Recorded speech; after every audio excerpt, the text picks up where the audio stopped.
소 잃고 외양간 고치기. 다음날 오후 앤은 다이애나와 함께 마차를 타고 카모디로 장을 보러 갔다. 둘이 카모디에 가 있는 동안 소낙비가 왔으나 곧 개었다. 나뭇가지에 맺힌 물방울은 햇살을 받아 반짝이고 숲이 무성한 계곡은 물기를 품은 채 짙고 싱그런 나무 향으로 숲속을 가득히 메웠다. 집으로 마차를 달리는 것은 말할 수 없이 상쾌한 일이었다. 그러나 바로 쿠스바트 집으로 이르는 작은 길에 도착했을 때 우연히 눈에 띄인 것이 모처럼만의 아름다운 경치를 망쳐버렸다. 둘의 전방 우측에는 해리슨 씨의 밭이 있었고 늦가리 호밀이 비에 젖어 푸르게 퍼져 있었다. 그 중간에 등까지 밀에 파묻혀 서 있는 것은 저지소였다.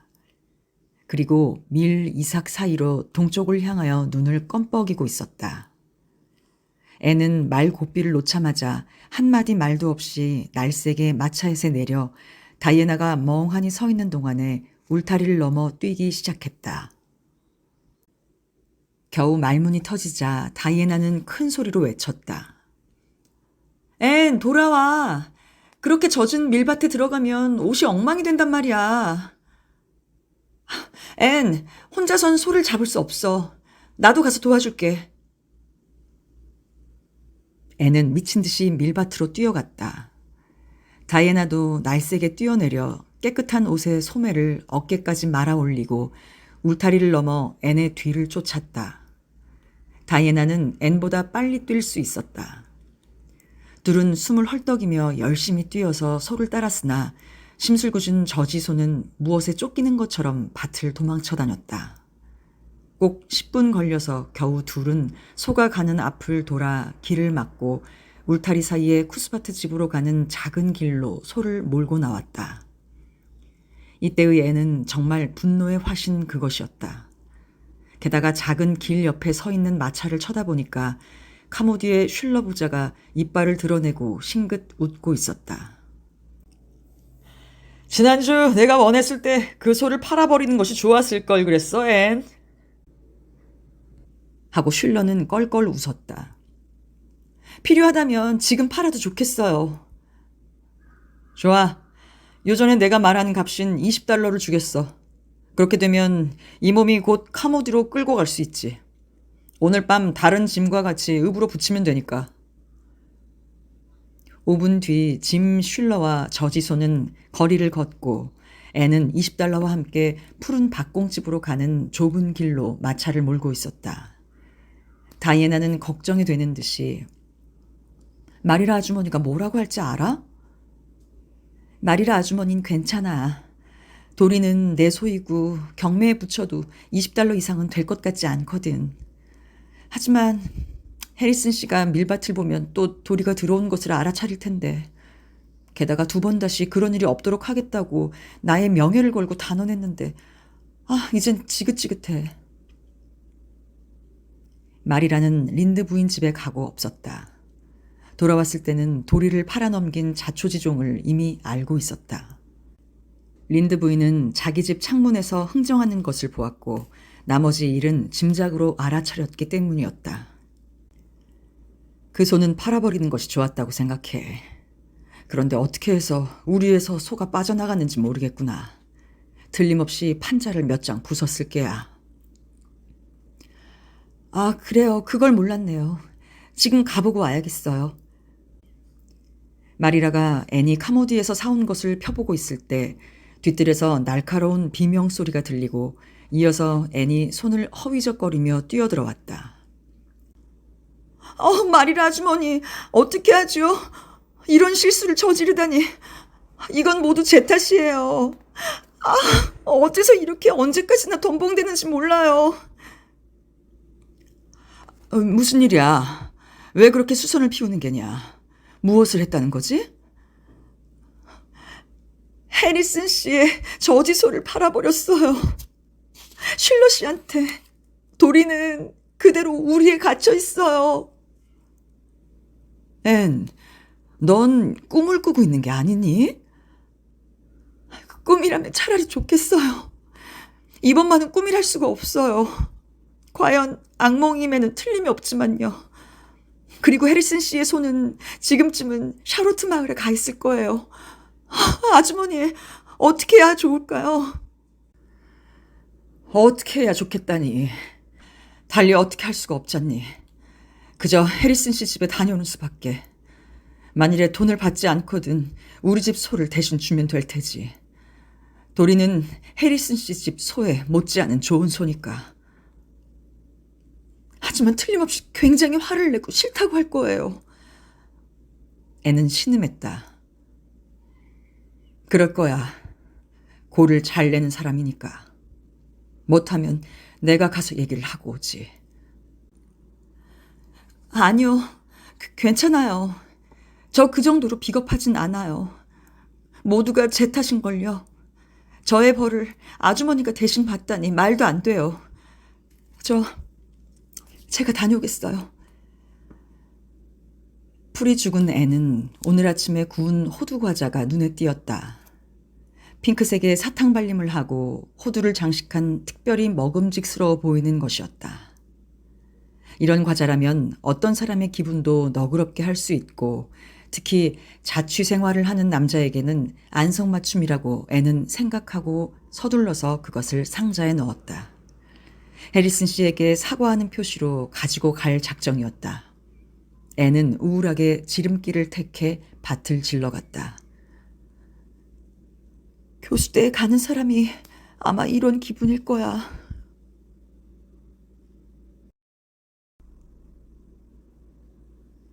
해리슨 씨 집.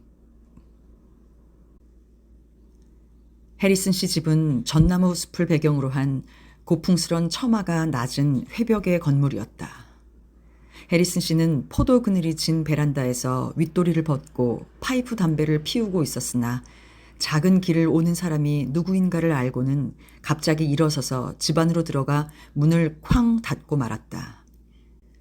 이것은 실은 전날 화를 폭발시킨 것을 부끄러워하는 기분도 섞인 갑자기 나온 어색한 태도였으나 애느로서는 조금이나마 남아있던 용기가 허물어져 버리는 느낌이 들었다. 지금도 이러니 나의 얘기를 들으면 얼마나 화를 낼까? 애는 비참한 기분으로 문을 두드렸다. 그러나 해리슨 씨는 계면적은 미소를 띤 채 문을 열고 아주 상냥하게 친한 듯이 안으로 받아들였다. 앤에게는 먼지투성이의 의자를 공손하게 권했다. 이쯤 되면 유쾌한 환영이라고 생각되었다. 그러나 세장에서 심술궂게 생긴 눈을 번쩍이는 앵무새의 짖거리는 소리에 기분이 상했다. 어쩐 일이지? 저 빨강머리 말괄량이가 무엇 때문에 왔지? 이 말을 들은 해리슨 씨와 앤은 서로 얼굴을 붉혔다. 해리슨 씨는 사나운 눈으로 앵무새를 흘겨보았다. 저 앵무새가 지적인 말에 기분 나빠하시지 마십시오. 저것은 언제나 쓸데없는 말을 짓거리니까. 수고 노릇을 하는 나의 형제한테서 얻은 것이죠. 앵무새는 굉장히 흉내를 잘 내죠. 그렇군요. 지금 애는 자신의 입장을 생각할 때 화 같은 것을 낼 형편이 아니었다. 지금과 같은 경우에 해리슨 씨에게 면박을 줄 수 없었다. 이것은 너무나 당연했다. 하지만 빨강머리의 말괄량이라는 말은 정말 괘씸했다. 저 사과드리러 왔어요.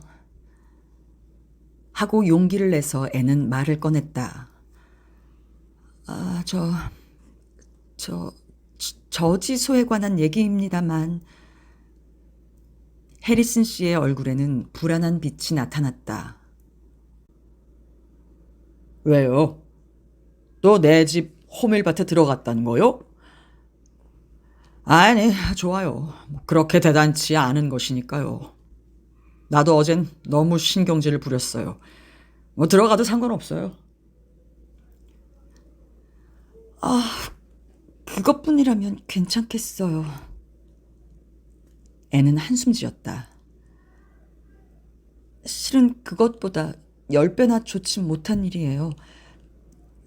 제가 그러니까 무슨 일이에요? 호밀밭에라도 들어갔다는 게요? 아니요. 저 그럼 배추밭이겠군요. 배추밭도 아니에요.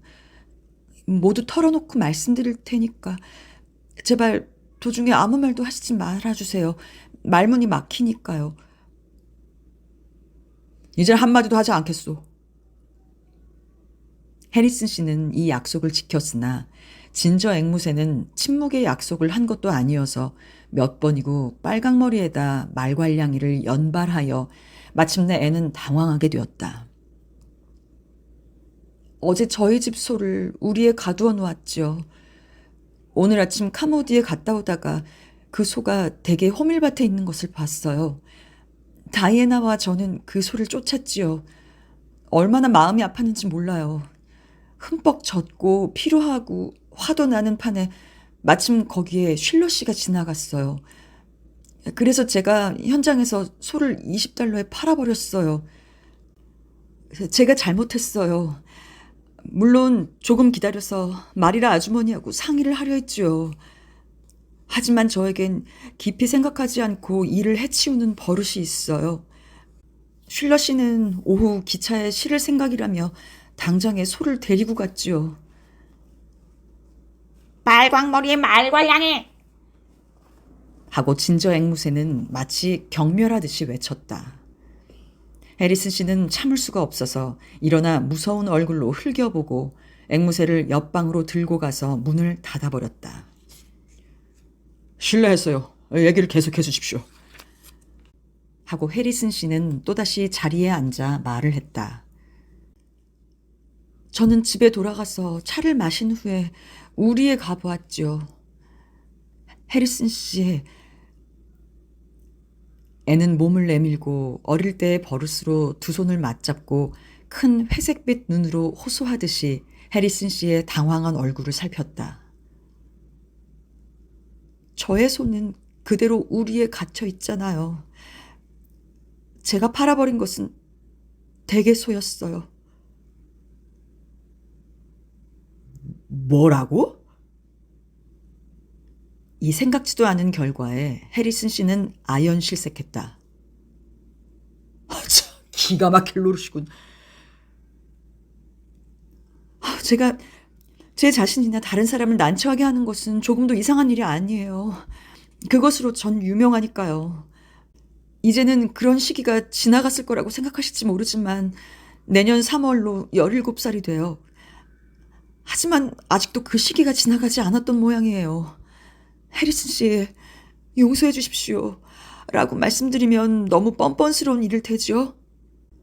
소는 이제 도로 찾을 수 없을 것 같아 그 대금을 여기에 가지고 왔어요. 그렇지 않으면 제 소를 대신 가지셔도 좋아요. 정말 어떻게 사과드려야 할지 모르겠어요.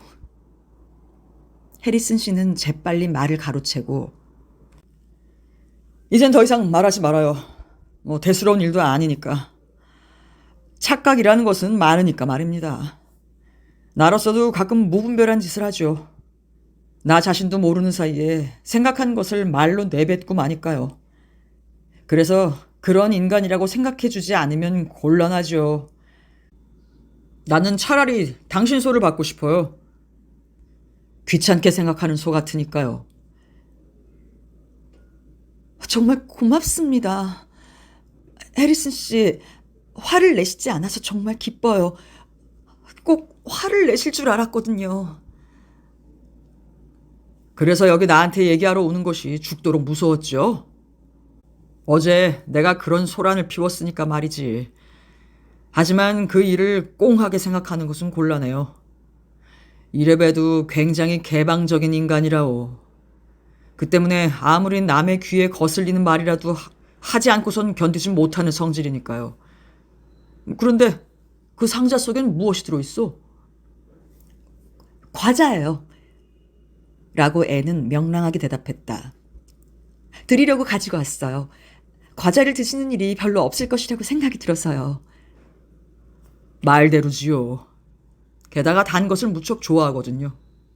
이거 정말 고마운데 겉은 맛있게 보이는데 속까지 그랬으면 좋겠네. 맛있을 거예요. 그러면 하나 같이 들까요? 주전자를 불에 올려놓고 차 한잔 하는 게 어때요? 제가 준비할까요? 하고 애는 조금 사양하면서 말했다. 해리슨 씨는 껄껄 웃으면서 말했다.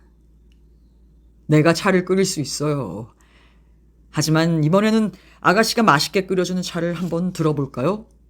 다행히도 지난 주일에 비가 와서 깨끗한 접시가 많이 있을 겁니다. 애는 일어서서 일을 하기 시작했다. 몇 번이고 물을 갈아서 주전자를 가시고 차를 넣고 스토브에 재를 꺼내고 부엌에서 접시를 가지고 와서 식탁을 준비했다. 부엌에 어수선함은 소름이 끼칠 정도였으나 용케 한마디도 하지 않았다. 해리슨 씨가 빵과 버터와 복숭아 통조림이 있는 곳을 가르쳐 주었다. 애는 뜰에서 꽃을 꺾어 식탁을 장식하고 식탁보에 얼룩진 곳을 눈을 감고 참았다. 곧 차 준비가 다 되고 둘은 서로 식탁에 마주 앉았다.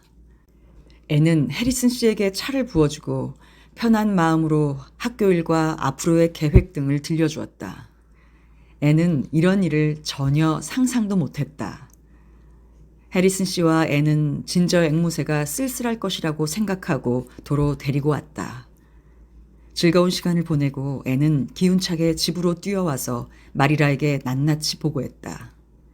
얘기가 끝난 후 애는 즐겁게 세상에는 그렇게 나쁜 사람은 없는 것 같아요. 오늘 저녁 해리슨 씨 댁에 갈 때 굉장히 싫어할 것이라고 생각하고 갔는데 그게 아니고 해리슨 씨는 아주 친절했고 또 그분과 유쾌하게 지냈어요. 서로 결점을 덮어주면 해리슨 씨와 우리는 정말 좋은 이웃이 되리라고 믿어요. 그리고 아무래도 아주머니, 앞으로는 소를 또 팔 일이 있다면 꼭 확인하고 팔 작정이에요. 그런데 그 앵무새는 정말 싫어요.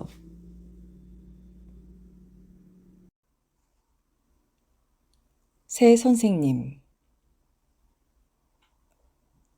그날 아침 앤이 학교에 도착했을 때 주위는 물을 끼얹은 것 같이 조용했다. 앤이 오면 각자가 자기 자리에 앉도록 전임 선생님이 주의를 주었으므로 앤이 교실에 들어서니까 반짝이는 얼굴과 무엇인가 묻고 싶어 하는 시원한 눈들이 죽 열을 짓고 맞았다. 앤은 모자를 걸고 학생들 앞에 섰으나 속으로 이 위축된 어색한 기분이 겉으로 나타나지 않았으면, 그리고 이렇게 떨고 있는 것을 몰랐으면 하고 조바심이 났다. 애는 지난 밤 12시까지 앉아서 학기 초 학생들에게 들려줄 연설문을 만들었다. 그러나 그렇게 애써서 만든 연설문이 지금 와서는 생각이 나질 않았다.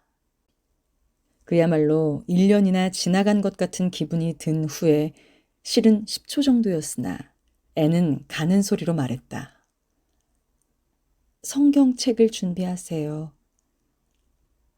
이 말을 한 후 갑자기 일어나는 바삭바삭한 소리와 책상 뚜껑을 여는 소리를 틈타서 애는 질식할 것만 같아 잠시 의자에 주저앉았다.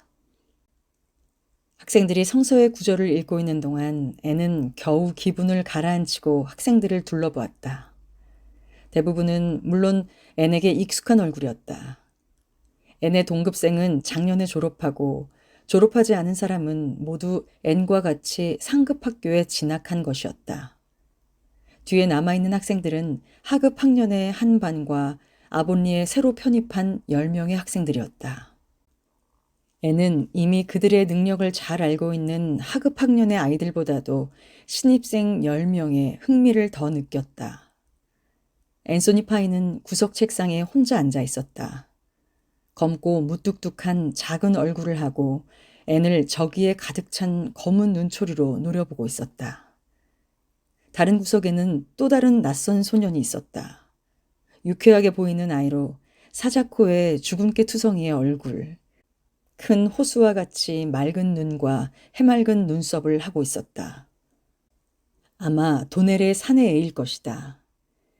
이 아이와 흡사한 점으로 봐서 통로 앞에 메어리 벨과 나란히 앉아있는 애는 그의 누이 동생임에 틀림없었다.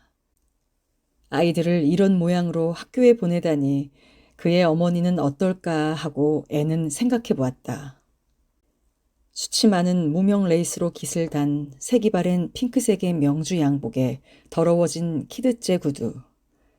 명주 양말을 신고 머리는 파마를 해 꼭대기에는 머리보다도 큰 번쩍번쩍하는 나비 리본을 매달았다. 번지르르한 명주와 같은 담갈색의 머리를 어깨까지 늘어뜨린 창백한 아이는 안네트 베림에 틀림없다고 애는 생각했다.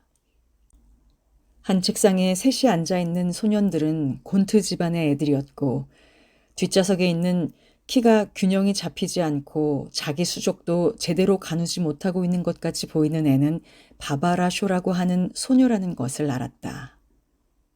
바바라가 통로를 지나갈 때는 언제나 아이들이 그 애에게 발을 건다는 것을 애는 나중에 알았다. 그러나 애의 눈이 앞쪽 책상에 앉아서 이쪽을 쳐다보고 있는 소년의 눈과 마주쳤을 때 이것이 자기가 찾고 있는 천재라는 말할 수 없는 감동을 느꼈다. 애는 그 애가 폴 어빙임에 틀림없다고 생각했다. 폴은 10살이었으나 8살 정도로 보였고 애들로서는 드물게 아름다운 얼굴을 하고 있었다. 그것을 밤색 고수머리가 후광과도 같이 둘러싸고 있었다. 진지한 명상에 잠기는 듯한 표정으로 보아서 육체보다는 정신 쪽이 훨씬 어른답게 보이는 것 같았다. 그 아이는 애니 상냥하게 미소를 지었을 때 그것에 응하는 미소를 지었다. 그 미소는 마치 소년의 육체 속에 있는 등불에 갑자기 불이 켜져 타올라 전신을 환히 비추어 주는 것 같았다. 그 재빠른 미소를 교환한 것만으로도 앤과 폴은 영원한 친구가 되었다. 그날은 꿈결처럼 지나서 훗날 앤에게는 아무리 해도 확실하게 기억이 나질 않았다. 가르치고 있는 사람이 자기가 아니고 어떤 다른 사람 같은 기분이 들었다. 아이들의 태도는 퍽 좋았다. 그래도 수업이 끝나고 애들이 집에 돌아간 후에 애는 늘어져 의자에 앉았다. 머리는 쑤시고 아프며 무척 기운이 빠졌다. 별로 나쁜 일이 일어나지 않았으므로 기운이 빠질 이유는 없었지만 애는 녹초가 될 정도로 피로해서 도저히 가르칠 엄두가 나지 않았다. 그런데도 그 좋지 않은 일을 매일매일 40년간이나 계속 해야 한다고 생각하니 울음이 터질 것 같았다. 그때 입구에서 구두 소리와 옷 스치는 소리가 들리고 한 사람의 부인이 나타났다. 이 부인은 화사한 푸른 명주로 된 여름옷을 입고 있었고 옷 전체가 붕 떠 있었다. 그리고 장식과 프릴이 달려 있었다. 그리고 흰 시폰 천의 모자에는 세 개의 길고 먼지가 약간 묻은 타조 깃털이 붙어 있었다. 저는 도넬의 아내입니다. 오늘 크라리스 알미라가 식사하러 왔을 때 잠깐 저에게 귀뜸해 준 것이 있어 왔습니다. 퍽 귀에 거슬리는 일이었습니다. 죄송합니다만 무슨 일이시죠? 애는 몸이 위축되는 기분으로 오늘 도넬 집의 아이에게 무슨 일이 있었나 생각해내려고 했으나 아무것도 생각나지 않았다. 크리라스 알미라가 말하는 바에 의하면 당신은 저희들 성을 도넬이라고 부른 모양이죠? 앤 알아들었어요? 샤리 씨, 저희들의 성을 올바르게 읽는 방법은 도네르라고 네르를 강하게 읽는 것이에요. 지금부터는 잊지 않기 바랍니다. 알겠습니다. 애는 큰 소리로 웃고 싶은 것을 억지로 참았다. 저도 경험이 있어서 자기의 이름을 틀리게 쓰는 것이 얼마나 불쾌한지 알고 있어요. 게다가 틀리게 불리면 얼마나 더 불쾌한지도. 정말 그래요. 그리고 이것도 크라리스 알미라가 말했지만 저희 아들을 제이콥이라고 부르신 모양인데. 아드님이 그렇게 말했어요? 그렇다고 생각했어요. 라고 말한 도넬 부인의 어조로 보니 애들이 조금도 좋아하지 않는 어머니라는 것을 알았다. 그 애는 취미가 아주 서민적이에요. 그 애가 태어났을 때 난 세인트 크레이라는 이름으로 하고 싶었죠. 대단히 귀족적인 기분이 드는 이름 아니에요? 그런데 그 애의 아버지가 자기 백부의 이름을 따서 제이콥이라고 했어요. 제이콥은 부자였고 독신의 늙은이였으니까요. 그런데 어떻게 된 일인지 우리 애가 5살이 되었을 때 제이콥 아저씨는 결혼해버리고 지금은 애가 셋이나 있거든요. 결혼식 초대장이 왔을 때 난 말했어요. 제이콥이란 이름은 이제는 그만이라고요. 그런데 그 애의 아버지는 지금도 완고하게 제이콥이라고 부르고 그 애도 어떻게 된 일인지 그 천한 이름을 좋아하거든요. 그 애는 세인트 크레임에 틀림이 없어요. 제발 그렇게 부탁드립니다. 샤리 선생님, 고맙습니다. 크라리스 알미라에게도 말했지만 우연한 착각이니까 얘기하면 알게 될 것이라고요. 도넬 부인이 활발하게 나간 후에 애는 집으로 돌아갔다. 언덕 밑 길에 이르러서 보니 폴 어빙이 있었다. 폴은 아본니 애들이 라이스 리리라고 부르는 아름다운 야생 난초를 앤에게 내밀고 수줍어하며 선생님, 제가 이것을 목장에서 찾았어요. 그래서 선생님에게 드리려고 여기에 가지고 왔어요. 틀림없이 선생님이 좋아하실 것이라고 생각했고, 그리고 저 선생님이 굉장히 좋아요. 정말 고마워요. 애는 향기로운 꽃다발을 받았다. 폴의 말은 마법과 같이 앤의 마음으로부터 낙담과 피로를 낚아갔다.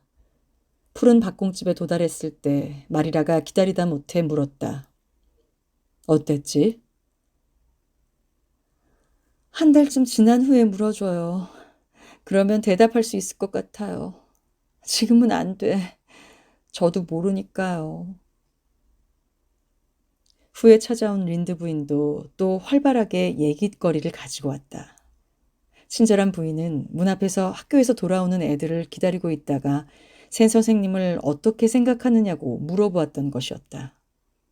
그랬더니 모든 애들이 네가 대단히 좋다고 얘기했어요. 앤소니 파이는 제외하고서 말이야. 그 애만은 그런 게 아닌 것 같아. 너의 일을 조금도 좋아하지 않아. 여자 선생이란 모두가 틀렸다고 말했어요. 파이 집안이 생각하는 짓이니 걱정할 것 없어요. 앤은 조용히 대답했다. 조금도 걱정하진 않아요. 곧 앤소니 파이가 저를 좋아하게 되도록 할 거예요. 끈기 있게 친절히 대하면 꼭 그렇게 할 수 있다고 생각해요.